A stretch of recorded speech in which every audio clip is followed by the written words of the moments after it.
অনেক সময় বলা হয় যে জীবনের প্রথম 1 কোটি টাকা তৈরি করাই সবচেয়ে কঠিন। আর সত্যি বলতে আগে আমিও ভাবতাম এটা শুধু মোটিভেশনাল কথা, কিন্তু ইনভেস্টিং সম্পর্কে যত বেশি শিখছি তত বেশি বুঝেছি যে এর পেছনে একটা শক্তিশালী বাস্তবতা আছে, সেটা হলো কম্পাউন্ডিং। আমি এখন বুঝতে পেরেছি ওয়েলথ ক্রিয়েশন শুরু হয় বড় টাকা দিয়ে নয়, বরং সঠিক মাইন্ডসেট, ডিসিপ্লিন আর কনসিস্টেন্সি দিয়ে। ধরুন একজন ব্যক্তি প্রতি মাসে নিয়মিত এসআইপি করছে এবং দীর্ঘ সময় ধরে ইনভেস্ট করে যাচ্ছে। শুরুতে পোর্টফোলিও ধীরে ধীরে বাড়বে, অনেক সময় মনে হবে গ্রোথ খুব কম হচ্ছে, কিন্তু একটা সময়ের পরে পিকচার পুরো বদলে যায়। 1 লক্ষ টাকার উপর 10% রিটার্ন মানে 10,000 টাকা, কিন্তু সেই টাকার পরিমাণ যখন 1 কোটি হয়ে যায় তার 10% রিটার্ন হয় 10 লক্ষ টাকা। রিটার্ন পার্সেন্টেজ একই, কিন্তু ক্যাপিটালের সাইজ পুরো গেমটা বদলে দেয়। এই কারণে কম্পাউন্ডিংকে বিশ্বের অষ্টম আশ্চর্য বলা হয়। ধরুন কেউ প্রতি মাসে 30,000 করে এসআইপি করে এবং দীর্ঘ সময় ধরে ইনভেস্টেড থাকে। প্রথম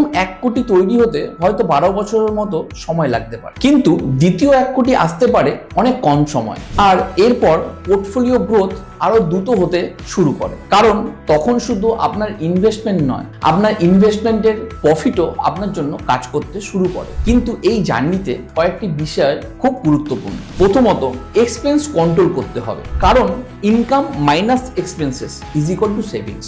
দ্বিতীয়ত, ইনকাম বাড়ানোর চেষ্টা করতে হবে, নতুন স্কিল শিখুন, সাইড ইনকাম তৈরি করুন, আর্নিং ক্যাপাসিটি বাড়ান। তৃতীয়ত, নিয়মিত ইনভেস্ট করুন, মিউচুয়াল ফান্ড, ইন্ডেক্স ফান্ড বা ভালো ডাইভার্সিফাই পোর্টফোলিও দীর্ঘমেয়াদে ওয়েলথ ক্রিয়েট করতে সাহায্য করে। চতুর্থত, আননেসেসারি ডেট এড়িয়ে চলুন। আর সবশেষে ডিসিপ্লিন ধরে রাখুন, কারণ ওয়েলথ ক্রিয়েশন লাখের উপর নির্ভর করে না, এটা নির্ভর করে কনসিস্টেন্সি, পেশেন্স এবং টাইমের উপর। আজ হয়তো আপনার পোর্টফোলিও ছোট, কিন্তু যদি আপনি আর্নিং, সেভিংস এবং ইনভেস্টিং চালিয়ে যান, তাহলে একদিন আপনার টাকাই আপনার জন্য কাজ করা শুরু করবে। তাই শেখা চালিয়ে যান, ইনভেস্ট করা চালিয়ে যান এবং নিজের ফাইন্যান্সিয়াল ফিউচার তৈরি করতে থাকুন। ধন্যবাদ। Fund investments are subject to market risk. Read all scheme related documents carefully.